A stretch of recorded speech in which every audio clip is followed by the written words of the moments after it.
Skratka, jaz sem po naključju usode ali pa po tehtnem premisleku najbrž se je začel z Shakespearem ukvarjati, ko sem se loteval teme komične ljubezni. In Shakespeare se je v tem okviru pokazal kot neka referenca, ki je imela zelo veliko zapovedati na to temo. Kot nek avtor, ki je na temo ljubezni eksplicitno zelo veliko napisal, zelo veliko nam zapustil, tako da sem ga izkoristil, kogar bi ta knjiga slučajno zanimala, samo kot EPP si lahko približno ogledate nazadnje na knjigi. Toliko so mi na založbi rekli, da sem dolžan vam povedati. Okay. Sicer pa sem hotel še nekaj na začetku, preden se lotim stvari same, nekaj sem še hotel reči, namreč napoved za današnje predavanje je morda precej spektakularno, morda nekoliko preveč spektakularno. Namreč poskus odgovora na vprašanje, ki bega v resnici že stoletja interpretov, šekspirologov, bralcev, ljudi, ki uprizarjajo Shakespearea in tako naprej, namreč vprašanje, zakaj Hamlet pravzaprav ne ubije Klavdija? In seveda vsakogar, ki se sreča s to igro, bralca, gledalca, kakorkoli že. Zakaj ga ne ubije? In kot rečeno, mogoče je ta napoved bila nekoliko preveč spektakularna, upam, da nihče ne pričakuje, da bo zdaj končno izvedel jasen in dokončen odgovor na to vprašanje. Bi pa tisto, kar sem si nekako zadal za danes, je enostavno poskusiti predstaviti, kakšen je Lacanov odgovor na to vprašanje. Se pravi, kakšna je interpretacija tega francoskega psihoanalitika, ki je tako močno vplival na svetovno filozofijo, na splošno in še posebej, kot veste, na slovensko filozofijo. To je skratka vprašanje za danes. Kakšna je Lacanova interpretacija tega hamletovskega večnega vprašanja? In za začetek naj opozorim na nek namig, ki nam ga da Lacan, in sicer poveže vprašanje, zakaj Hamlet pravzaprav ne ubije Klavdija, z vprašanjem, zakaj pravzaprav ne ubijajo Hitlerja. Zakaj ne ubijajo Hitlerja, Adolfa Hitlerja? In če se spomnimo na filmsko zgodovino, je dejansko verjetno Tarantinov film Neslavne barabe, ki ga najbrž poznate, Inglourious Basterds v angleščini. Ta film je eden prvih večjih filmov, mogoče celo prvi res mega spektakelski film, ki si je drznil narediti to, ubiti Hitlerja na filmu. Skratka, ideja je ta. Zakaj v filmu, ki je vendar fantazija, kjer se lahko teoretično zgodi karkoli, zakaj pravzaprav ne ubijajo Hitlerja? To je nek namig za odgovor tudi na vprašanje, zakaj pravzaprav ne ubijajo Klavdija. Ampak toliko samo tako, nekako kot nek kolaček na začetku predavanja. Dobro. Mogoče najprej tudi o okviru. Lacan je tej igri o Hamletu posvetil nič manj kot 7 predavanj v času njegovega seminarja iz let 1958 in 1959, to je njegov 6. seminar, oziroma neka serija predavanj, ki je nosila nek skupen naslov Želja in njena interpretacija. In res je vprašanje želje, vprašanje človeške želje, ves čas v ospredju Lacanove interpretacije. Hamleta je imel na nek način za tragedijo človeške želje. To je nek njegov najbolj neposreden opis, zakaj v Hamletu gre. S Hamletovo željo je nekaj narobe. Po Lacanu je Hamletova težava predvsem v tem, da sploh ne ve, kaj njegova želja je. In v tem smislu je tragedija o Hamletu, tragedija želje kot take. Se pravi, na nek način je težava že v tem, da preprosto rečeno, želja sama ni nekaj, kar bi bilo kar bi bilo Hamletu popolnoma jasno. Kako sploh vedeti, kaj hočeš? To je nekako prvo vprašanje, oziroma glavno vprašanje. Zdaj, Hamleta so sicer v psihoanalitski tradiciji obravnavali že psihoanalitiki davno pred Lacanom. Prvi med njimi je bil seveda sam Freud, in sicer v interpretacijah sanj. Že Freud je Hamleta postavil v neko relacijo s Sofoklovim kraljem Ojdipom, kar je celotna psihoanalitska tradicija tudi nadaljevala in razvijala to osnovno tezo. Freudovo branje Sofoklevega Ojdipa vsi poznamo. Je nekoliko morda že ponarodelo. Pač Freudova ideja je približno ta, da ne bi ojdipske sanje o umoru očeta in združitvi z materjo, poroki z materjo, to ne bi bile neke vrste poganki nezavednih želja. Zgodba pri Freudu gre približno takole. Fantje, ki so odraščali pač z mamo in očetom, izkusijo mamo kot nek prvotni objekt želje. To je ta zgodba. Ta del v resnici velja tako za fantje kot za deklice, ampak fantje ob tem izkusijo očeta kot nekakšnega rivala, kot nasprotnika tej svoje želje. In Sofoklova tragedija, to je ta osnovna zgodba, Sofoklova tragedija naj bi bila ena od možnih fabulacij teh želja, ki veljajo za veliko večino posameznikov. In druga fabulacija naj bi bila prav Shakespeareov Hamlet. Ampak najprej izrečemo, kaj točno povezuje pravzaprav Ojdipa in Hamleta. Ojdip je ubil očeta in spal z materjo. Kaj pa Hamlet? Klavdij je bil tisti, ki je ubil njegovega očeta in spal z njegovo materjo. To je ta relacija. Skratka, Hamlet na nek način se mu zgodi podobna stvar, kot se je zgodila Ojdipu. Vendar z nekim pomembnim zamikom. Ni bil on ta, ki je uresničil, recimo temu, svoje želje, ampak je bil Klavdij. Klavdij je naredil to, kar bi na nek način Hamlet želel narediti sam. To dejansko je ena od možnih, nekoliko bolj bizarnih, priznajmo, teorij v tradiciji psihoanalize. Nek gospod po imenu Jones je dejansko zagovarjal tezo, da je treba razumeti Hamletovo oklevanje, pa nezmožnost, da bi ubil Klavdija natančno v tem pogledu, da je Klavdij pač uresničil Hamletovo nezavedno željo. Lacan se s tem absolutno ne strinja. Lacan pravi, da je to noro naivna interpretacija in predvsem nesmiselna in nelogična. Zakaj? Zaradi tega, ker če sprejmemo tezo, da gre pri Hamletu za neko fiksacijo na mater, kar je seveda čisto mogoče, ok, sprejmemo to.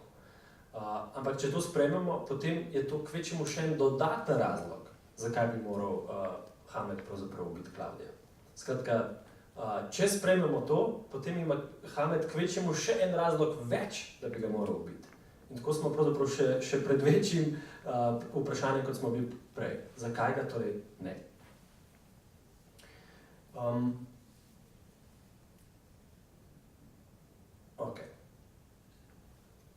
Že Freud je omenil nekako neki klasični veji interpretacij Hamletovega nedejanja, Hamletove neodločnosti. Ena je pripisana celo samemu Goetheju, temu velikemu nemškemu predromantičnemu, romantičnemu pesniku. Kot bi rekel, Goethe je največji slovenski pesnik, nemški pesnik, slovenski pa Prešeren. Ta status ima Goethe. No in Goethe je menil, da Hamleta v njegovih dejanjih paralizira njegovo pretirano mišljenje. Nek pretiran intelektualizem. To je jedro nekako Goethejeve interpretacije. Skratka, Hamlet ne deluje, ker preveč razmišlja. Iz Hamleta pač neka cela serija interpretov, ki so šli v to smer, naredijo intelektualca, pravi Lacan. In mimogrede, zakaj se recimo meni osebno zdi ta interpretacija sporna, je, ker vodi v neko logiko, da nas mišljenje paralizira pri dejanju. Zdi se mi, da ta argument, da Hamlet ne deluje, ne naredi tistega, kar je vendarle očitno, zato ker preveč razmišlja, ker preveč govori kaj se je kaj, namesto da bi delal. Zdi se mi, da nas to vodi v neko klasično antiintelektualistično logiko, ki je, dajte no, vi znanstveniki, vi teoretiki in tako naprej, kdaj boste vi enkrat utihnili, pa kaj dejansko naredili. To se mi zdi, da je nek tip razmišljanja, nek tip argumentacije, ki je zelo škodljiv dejansko, ki je zelo kontraproduktiven. In mimogrede najdemo ga celo pri Marxu. če se spomnite tiste slovite 11. teze o Feuerbachu. Doslej so ljudje doslej so filozofi svet samo interpretirali, gre pa za to, da ga spremenimo. To je ta del Marksu samemu ni ravno v čast in ponos. Toliko je vendarle treba jasno povedati. Tukaj pravzaprav ne bi smelo biti nobenega dvoma o tem, da interpretacija sama je nujno že tudi sprememba tiste stvari, ki jo interpretira. To, da neko stvar premislimo, domislimo, je v bistvu edini način, da se zares lotimo. Toliko bi si ukoristilo reči. Ok, skratka, en tip odgovora na vprašanje, zakaj Hamlet ne ubije Klavdija, je, da preveč razmišlja. Neka variacija te poti je variacija, ki jo je Samuel Coleridge, še angleški tokrat avtor, ubral.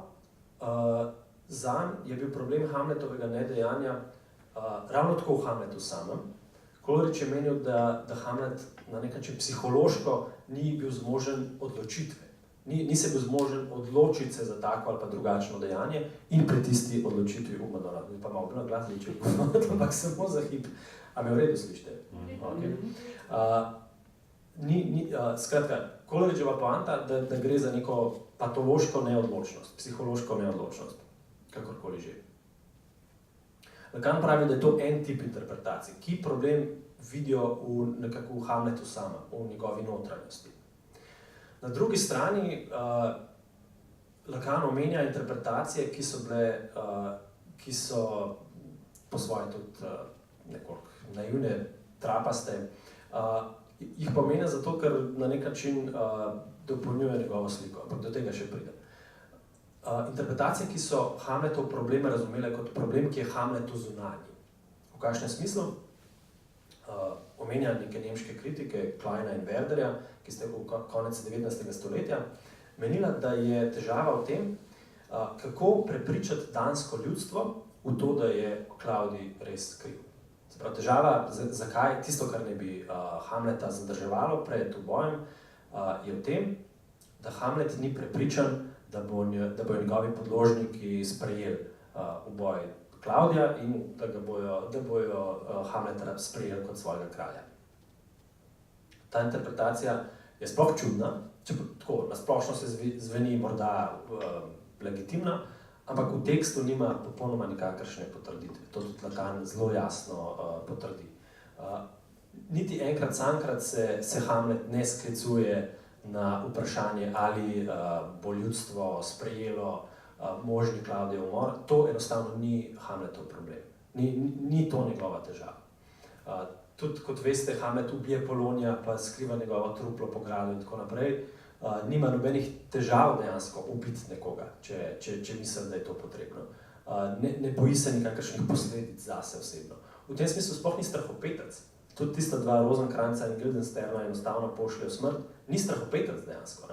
Ni da bi ga pred dejanjem, ne vem, neka njegova notranja šibkost branila. Tudi to ni njegov problem. Kaj potem je? No, in tukaj pravi Lacan, da problemi skratka niti znotraj Hamleta, niti v neki Hamletovi zunanjosti, ampak se umešča v sam problem njegove želje. Se pravi, razlog je v tej nalogi sami, na nek način. V nalogi ubiti Klavdija sami, v tej nalogi. Niti ne v Hamletu, niti v zunanjosti, ampak v nalogi ubiti Klavdija.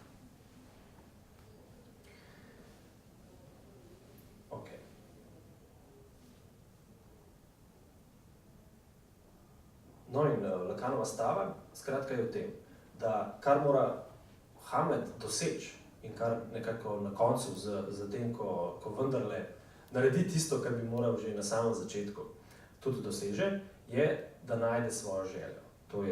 Tukaj se vrnemo k temu Lacanovemu vprašanju želje. In v nekem smislu Lacanova teza je, da je na nek način Hamlet izgubil orientacijo glede svoje želje. In to povezal z vprašanjem Ofelije. Kar je morda presenetljivo.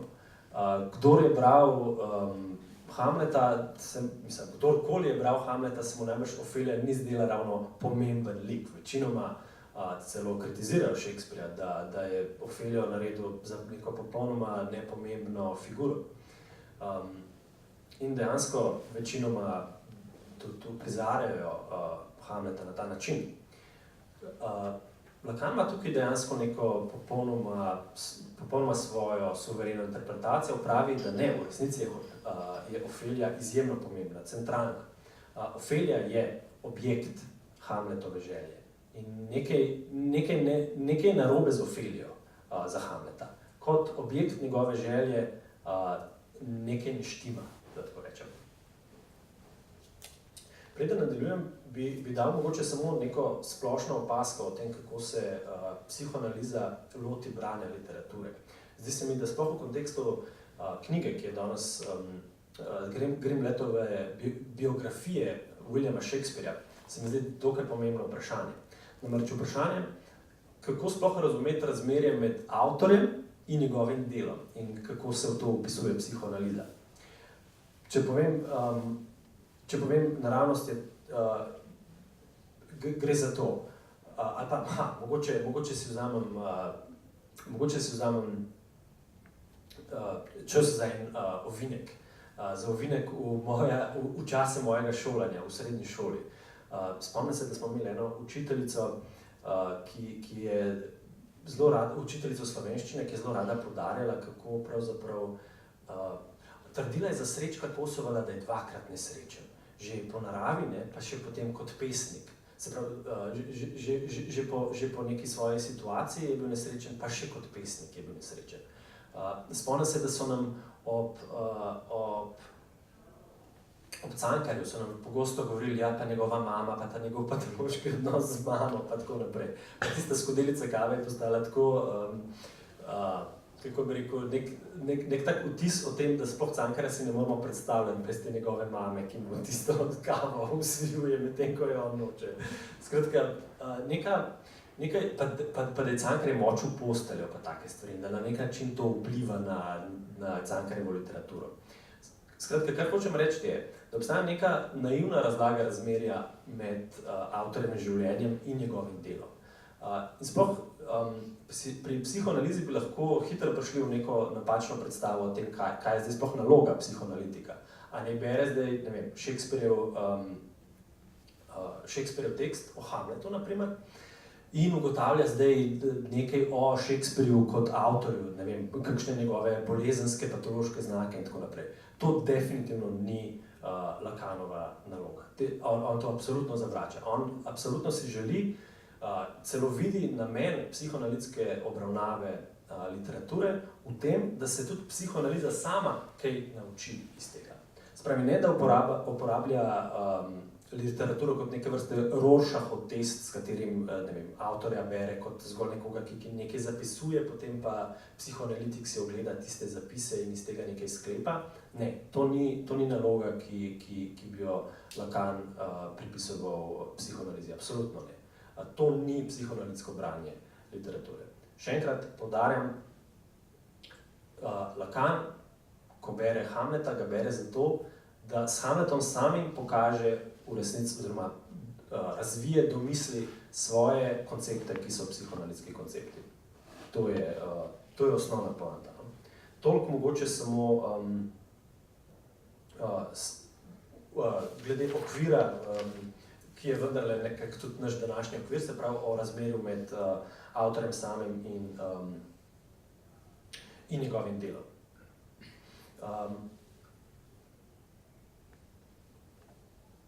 Ja, ker, namreč, zakaj se mi zdi to tako važno? Ker vendarle obstajajo tudi neke biografske podrobnosti, ki jih omenja seveda tudi Greenblatt.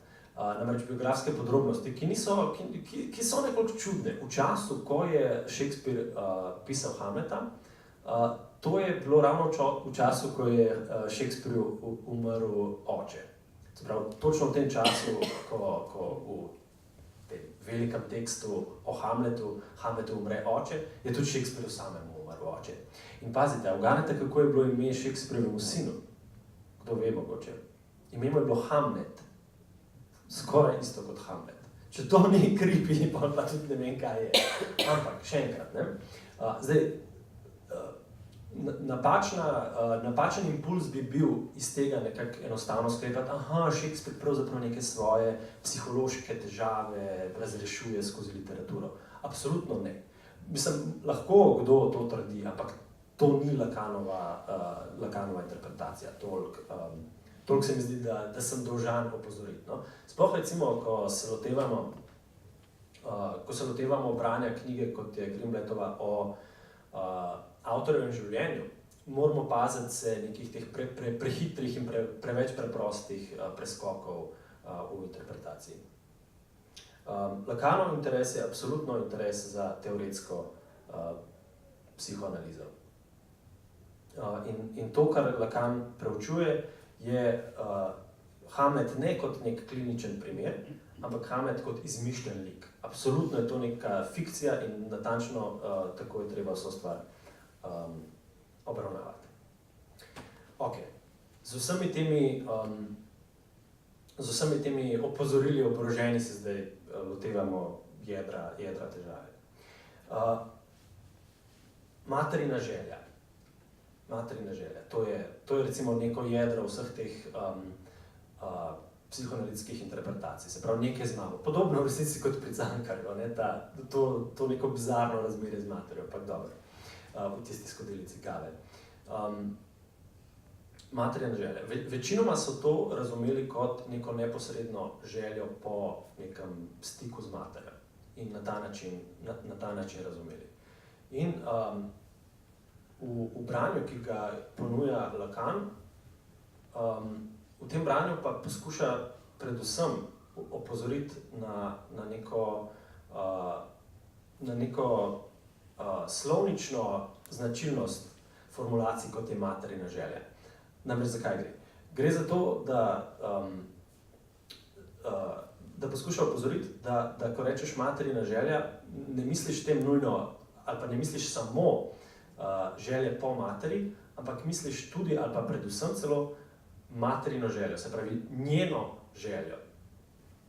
In to je smer, v katero Lacan poskuša usmeriti vprašanje želje. In neka formula, ki jo je Lacan uporabil kot nek slogan glede vprašanja želje, zveni, oziroma se sliši, želja je želja drugega. Želja je želja drugega. To je nek osnovni slogan, neka osnovna Lacanova koncepcija želje. Kot človek se formiram z neko željo, ta želja ni spontano izrasla iz mene, ni neka moja neposredna, naravna, biološka, psihološka, kakorkoli že želja, ampak je vedno že v resnici posredovana z drugim. Drugi na nek način pogojuje mojo željo.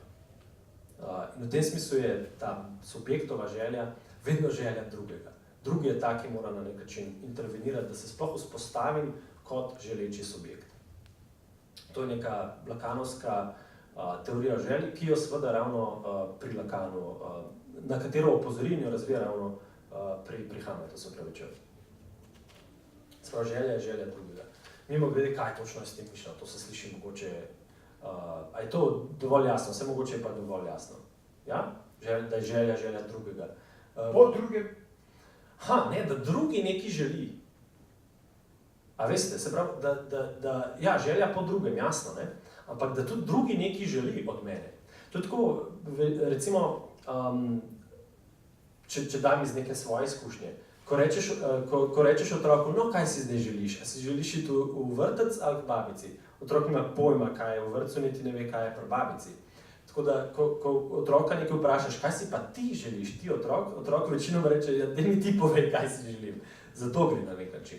Skratka, zato gre, da kaj pravzaprav hočeš, da hočem? Kaj pravzaprav želiš, da si želim? Dobro, ta primer z otrokom je recimo nekaj, kar smo verjetno vsi kdaj izkusili, zaradi tega sem tak primer dal. Ampak Lacanova poanta je, da je v resnici vsaka želja, ali pa želja v tem občečloveškem smislu, da uporabim ta nekoliko patetičen izraz, je želja drugega. Se pravi, ja, seveda želja po drugem, ampak predvsem pa je Lacanova poanta v tem, da drugi sploh pogojuje možnost vznika želje z svojo željo, oziroma s tem, kar mi ugibamo, da bi drugi želel, da mi želimo. To je neka, kako bi rekel, komplicirana formulacija, ampak to je poanta tega, kar hoče Lacan tukaj razvijati. Skratka, tragedija želje je natančno v tem, kako sploh priti do tega, kaj hoteti, kaj želeti. In to je v resnici seveda bistvo Lacanove interpretacije Hamleta kot tragedija v želji. Človeška drama je v tem, kako se sploh vzpostaviti kot subjekt neke želje. Še enkrat, to se namreč ne zgodi spontano, iz neke notranjosti, ki izvira v nas, iz neke psihologije, biologije, česarkoli že, ampak skozi posredovanje drugega, ki je drugi simbolnega reda, drugi jezika in tako naprej.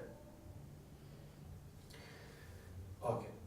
To je zelo pomembna oseba, ponovadi je objekt, tesen odnos, ne? To mora biti Zdaj, ena bližnja oseba, ne? S katero si tesno, kot mati otroka, recimo. Ne? Seveda, mati otrok, zakaj ne? Ampak poanta tukaj je, da tudi mati ni zdaj pač mati kot oseba, ne? Ampak je mati samo nosilka v resnici nekega simbolnega reda. Se pravi, kako bi rekel, za Lacana je bolj važna ta tesnost kot, ne vem, kot neka biološke karakteristike te osebe niso bistvene. No? Bistveno je, da otrok prepozna to osebo kot drugega, kot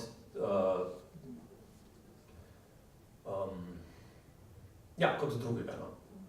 To je absolutno dovolj. In da ta drugi nosi s seboj v resnici celoten simbolni red na nek način, se pravi jezik predvsem. Jezik, ki je strukturiran kot veriga označevalcev, se pravi, da dobesedno signalizira, da dobesedno govori. Ta drugi mora govoriti, no. To je kljub vsemu definicija pri Lacanu, definicija bistveno. No. Okay. Ja, mimo grede, to je čisto aktualno vprašanje v resnici, ne? Ko govorimo danes o tem, kdo pa naj pravzaprav vzgaja otroka. Ne? A je to lahko kdorkoli, a je to lahko volkulja, kot v teh rimskih pravljicah. Pri Lacanu mora biti to nosilec jezika. Zdaj, a je to bolj oče ali je to bolj mama, to je v situacijah različno. Kakšni so odraščali tudi brez očeta, samo z mamo. Ne? Ni nobenega razloga, da bi tukaj kakorkoli prišlo do težav. Sploh ne, ker gre za simbolno vez, ne za biološko vez med dvema osebama. Okay. Zdaj pa gremo k najbolj presunljivim delom Lacanovega branja Hamleta. Ofelija. Okay. Ofelija skratka se za Lacana kaže kot indikator glede Hamletove želje. Opozori na to, da je Shakespeareva neka bistvena sprememba zgodbe, ker zgodba o Hamletu seveda ni bila Shakespeareva izvirna zgodba. Obstajalo je veliko dramatizacij tega mita je obstajal že pred Shakespearem. Pri Belleforestu in pri Saxo Grammaticu, na primer. In Lacan pravi, da v primerjavi s tema dvema dramatizacijama zgodbe o Hamletu, Danskem princu, je ravno v vlogi Ofelije.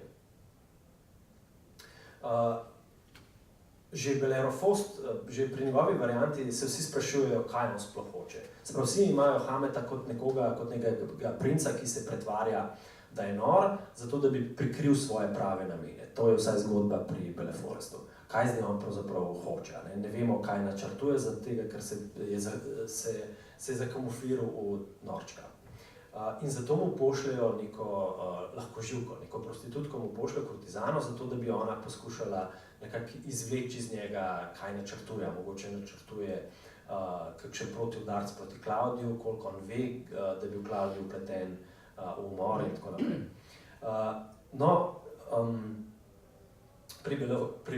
Pri Belleroforestu se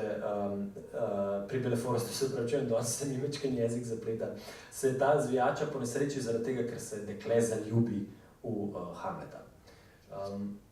Ampak Pri Ofeliji gre pa stvar še en korak naprej. In Lacan celo zapiše, citiram, Ofelija je ena najbolj fascinantnih stvaritev, ki se je kdaj ponudila človeški domišljiji.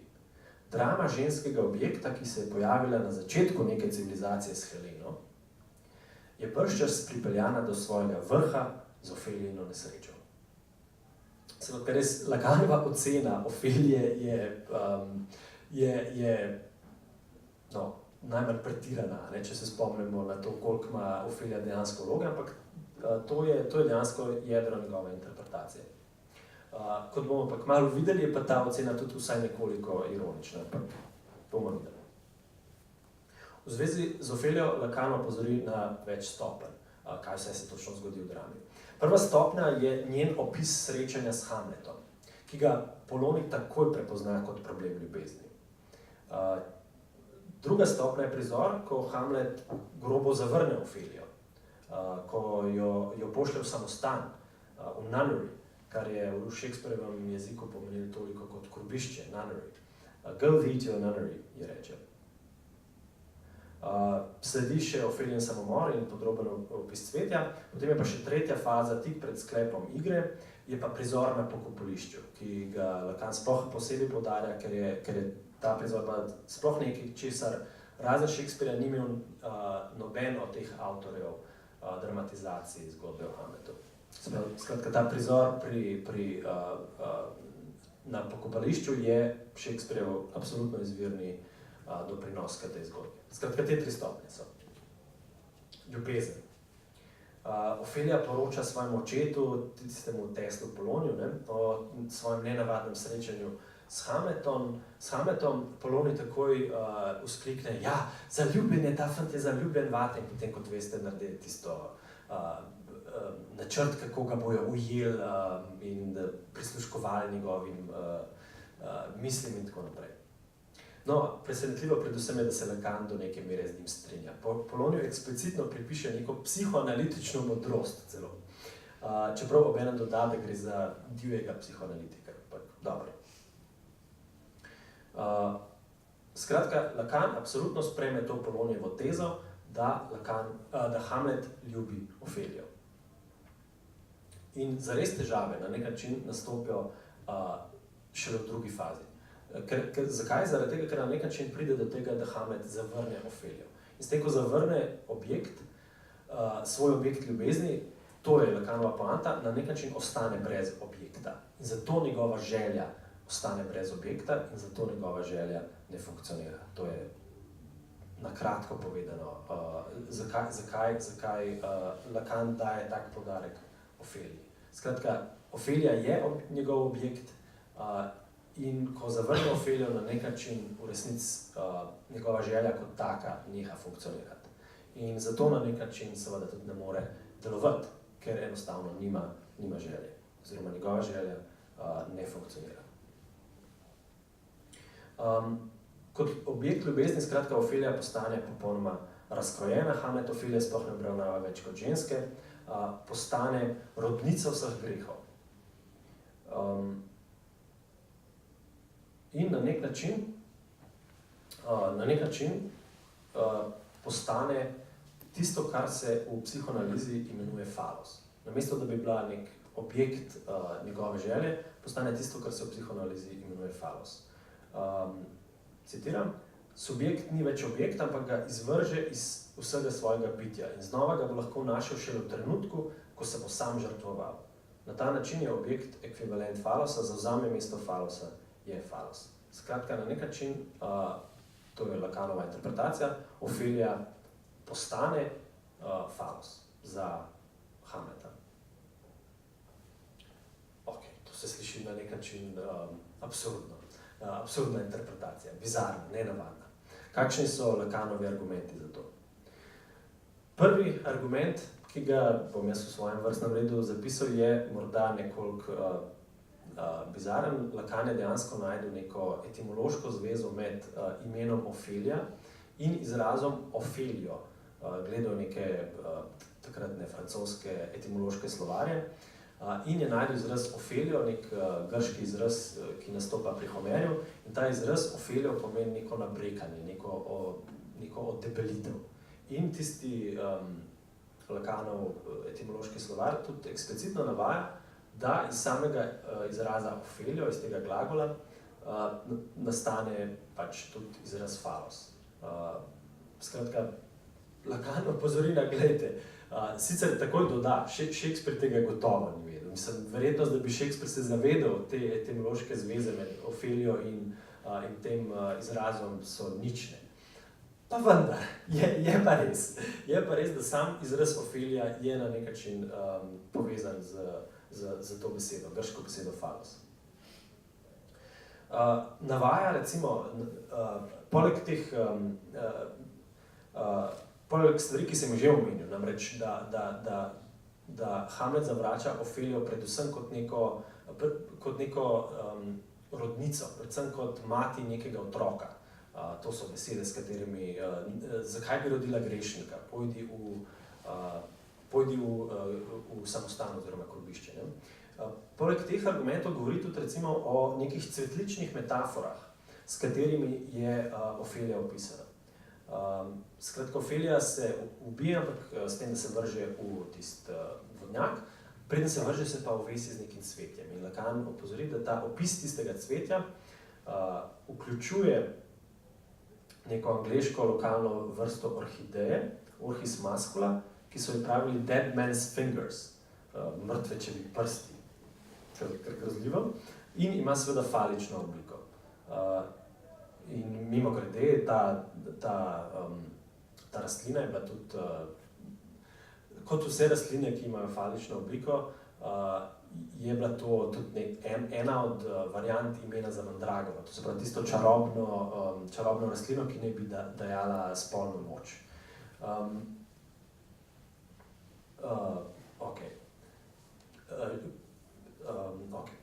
To je glede te rastline, dead man's fingers. Mimogrede lahko dodamo, da v resnici da je že izraz za orhidejo pravzaprav zelo specifičen. Orhideja, če se spomnite, je rastlina, ki ima tako dve taki bunki, dva gomolja kot korenino. In zaradi tega, ker sta zaradi podobnosti očitno z nekim človeškim organom, z moškimi modi, so jo pač poimenovali Orchis. Orchis v grščini pomeni seveda moda, to vrstni organ. Dobro. In skratka, povrh vsega Hamlet dejansko govori o Opheliji v kontekstu plodnosti. Ženska kot nosilka življenjske nabreklosti, za katero si želi Hamlet namreč, da bi usahnila. No, in ko pride do tistega, ko Shakespeare pride do tistega tretjega momenta pri Opheliji, se pa stvari spet dramatično zasukajo. Kaj se zgodi? To je pa ta prizor na pokopališču. Če dovolite, bi vam prebral en odlomek iz Hamleta, ker se mi zdi ta del fantastičen. To je ta Shakespeareov prizor, ki ga ni, kjer gre za razkazovanje žalovanja. Če dovolite, si bom kar sam dovolil, tudi če mi vi ne, prebrati to, kaj se zgodi, ko to je tik pred sklepnim dejanjem. Hamlet se vrne iz Anglije, kamor so ga poslali, oziroma niti tja prišel. Vrne se s potovanja in vidi, da nekoga pokopljajo. Še čez čas mu postane jasno, da bojo pokopali Ophelio. In takrat pride Laert, Opheliin brat, Polonijev sin, ki z neko veličastno žalostjo reče takole. Laert. Gorje mu 3-krat trojno na prekleto glavo, kdor ti, namreč tebi Opheliji, kdor ti zločinom svojim je ugrabil prejasni Ne sujte še prsti, če ne mečete prsti še v grob, da stisnem si še enkrat jo v naročje. Skoči v grob, vidi skalje. Skratka, Laert dobesedno skoči v grob, zdaj zagrebite živega in mrtvo, torej mene in njo, da dvigne iz ravnice te se gora nad Pelion in sini vrh Olimpa nebeškega. Skratka, Lacan silno, zakaj skozi govorim Lacan, namesto to drugo? Laert silno žaluje. Takrat Hamleta to strašno zjezi in Hamlet stopi naprej. Kdo je, ki žalost mu tako kipi? Čigavo togovanje roti pobotne zvezde, da so obstale kostrmi poslušalci. To sem jaz, Hamlet Danski, na kar še on skoči v grob. Skratka, imamo oba in Laerta in Hamleta v grobu. In pa se tepeta. Vrag te vzemi dušo, pravi Laert. Hamlet, napak moliš, odstrani, prosim, prsten iz vrata, zakaj čeprav nisem uzbrljiv in nagel, le v meni nekaj je nevarnega, česar se dobro čuvaj, proč roko. Kralj, ločite ju, kraljica, Hamlet. Vsi, gospoda, Horacio, mirujte, dragi kraljevič, in tako naprej. Hamlet, malo bom preskočil, reče direktno Laertu. Strela, pokaži, kaj bi storil ti, Laert. Bi jokal, bil se, postil, se raztrgal? Hočeš kis piti, jesti krokodila? Jaz to storim. Prišel si sem kaj cvilit in skakat v grob, da bi mi kljuboval. Daj se zagrebsti z njo, pa se še jaz dam. Če blebetaš o gorah, naj na naju sijo milijon oralov, da nasi požge si teme ob nebeškem ognju in osa bradavica bo ob njem. Če ti se ustiš, znam se tudi jaz. In tako naprej. Skratka, Hamlet resnično tekmuje z Laertom v žalovanju. Precej zabaven, precej nor, precej zanimiv prizor. Kako ga razlaga Lacan? Lacan ga razlaga na nek način, da v tem prizoru tekmovanja, v tem prizoru ekscesnega žalovanja si uspe Hamlet nekako povrniti objekt svoje želje. V psihoanalizi na splošno ne bi bil obred žalovanja, tako ga vsaj Freud razlaga. Ritualno žalovanje je neka oblika introjekcije objekta, se pravi vrženja notri objekta. In natančno na to gre Lacan. Skratka, s tem žalovanjem za mrtvo Ofelijo si jo kot objekt na nek način spet pridobi. To je njegova poanta. Pridobi si jo s tem žalovanjem. In s tem, ko si nazaj pridobi objekt, tudi je sploh od tukaj naprej je on sploh zmožen dejanja, ki se potem seveda tudi dejansko zgodi. Ok. V spredju skratka Lacanove interpretacije je falos in zdaj se nekako bližamo sklepu tega, kar sem kanil danes povedati. In Ofelija je tukaj samo del v resnici nekoliko širše zgodbe. Drug del zgodbe se nanaša pa na Klaudija. In pravi Lacan takole, spet citiram, v tragediji Hamlet v nasprotju z ojdipsko tragedijo je po umoru očeta falos še vedno tu. Prav gotovo je tu. Klaudij pa je tisti, ki ga mora utelesiti. Ves čas gre namreč za Klaudijev realni falos. Skratka, na nek način je Hamletov problem želje povezan tudi z Klaudijem kot nekom, ki naj utelesi falos za Hamleta. In za ponazoritev centralnosti falosa v tej igri, za centralnost tega, citiram, usodnega in zloveščega objekta, okrog katerega se vrti celotna drama, konec citata, se je Lacan oprl na neke enigmatične besede, na neke precej slavne enigmatične besede, ki jih je Hamlet izrekel po tistem, ko je Polonija ubil in skril njegovo truplo. Kam je skril truplo, to bi rad izvedel kralj Klaudij in pošlje dva svoja poslanca, Rosenkranza in Guildensterna, kam je skril truplo. In ko ima Hamlet na koncu vendarle je pripravljen pokazati, kam je skril truplo, reče zelo slavne besede: The body is with the king, but the king is not with the body. The body is with the king, but the king is not with the body. V angleščini govorim zaradi tega, ker kjerkoli prevod francoski, slovenski, tukaj ne ujame besed, ki so za Lacana samega zelo pomembne. Lacan seveda govori v francoščini, ampak se tudi on sam se tukaj obrne na izvirnik, na angleščino. The body is with the king, but the king is not with the body. Kaj hudiča s tem hočeš reči Hamlet? Hamlet ima dejansko polno takih rahlo norih domislic, rahlo norih izjav. Ampak Lacan tukaj zagovarja neko drzno, ampak predvsem dobro tezo kljub vsemu, da je v tem smislu treba Hamleta brati kot enega od teh Shakespearjevih norcev, ki izrekajo bedarije, norosti, traparije, absurdne trditve, ki v resnici povejo nekaj resničnega. In kaj je tisto resnično, kar ne bi se tukaj skrivalo? Lacan pravi, da je treba enostavno substitucijo narediti.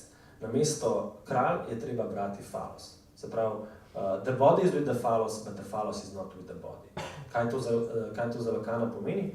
Telo je še kako zavezano falosu, to je tukaj Lacanova poanta. Nasprotno pa falos sam ni zavezan ničemur. Vselej se namreč izmuzne iz rok.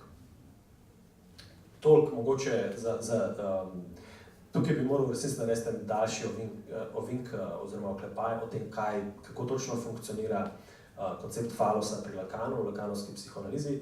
Naj to daljšo zgodbo skrajšam samo do te mere, da rečem samo eno stvar. Sicer, da falos ne pomeni neposredno nekega organa, moškega uda, ampak pomeni simbolno zarezo. V resnici, če kaj pomeni, pomeni kastracijo. In ta kastracija pa tudi ni mišljena zdaj kot neko neposredno telesno iznakaženje, ampak je mišljena v resnici kot simbolna kastracija. Se pravi, gre za neko opozorilo, da subjekt v govorici je na nek način kastriran. Če hočemo kot ljudje živeti v simbolnem svetu, smo na nek način odrezani. Na nek način moramo biti odrezani, da lahko sploh vstopimo v ta svet. To samo res zelo okvirno, če bo kdo imel kakšno vprašanje o tem, lahko rečemo še več na to temo, ampak samo toliko,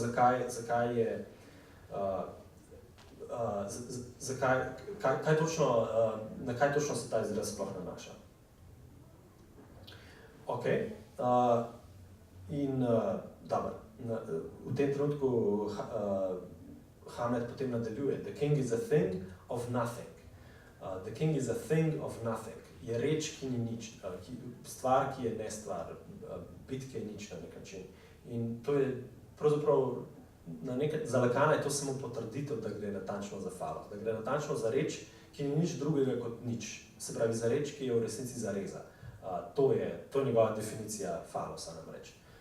Da gre za zarezo simbolnega reda. Simbolno kastracijo.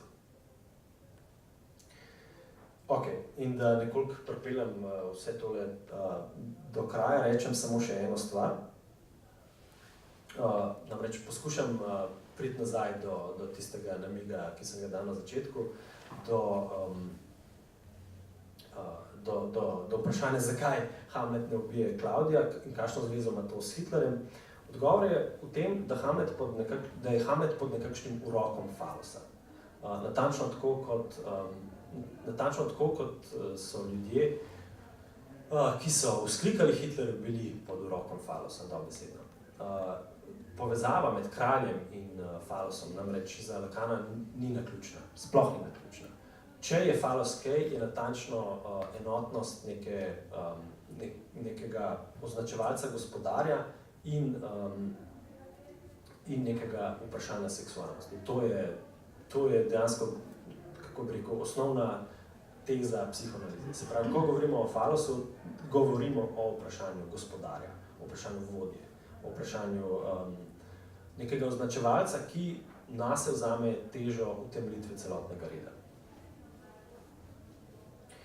Ok, in če si hočemo predstavljati zdaj, kako deluje ta urok falosa, ki ne bi držal Hamleta v šahu in ki drži na nek način, ki je držal Evropo v šahu. Prva stvar, ki mi je prišla na pamet, je en filmski primer. Ne vem, če je kdo gledal neko precej povprečno, najbrž ste gledali, pa vse poznate, dokaj povprečno znanstveno-fantastično serijo Vojne zvezd. Tam nastopa nek lik Dartha Vaderja, ki je utelešenje falosa. Dejansko je cel, dobesedno je to. Cel je oblečen v črno, na vrhu ima neko tisto gladko črno čelado, to je hodeči falos. Še njegov glas je v resnici izrazito faličen, če se spomnite te podobe. In zdaj, ko gledam pred sabo to knjigo, ki je zdaj mimogrede nedavno šla, dekanova predavanja o Hamletu. Na to naslovnico, ne vem, koliko se to sploh vidi, na to naslovnico so dali duha Hamletovega očeta. Ampak ta duh Hamletovega očeta zgleda presneto tako kot Darth Vader. Ampak dobro, mislim, da to ni bilo namenoma, ampak tako je spadlo. Skratka, če nekoliko zdaj komično poskušam skleniti današnje predavanje, razlog zakaj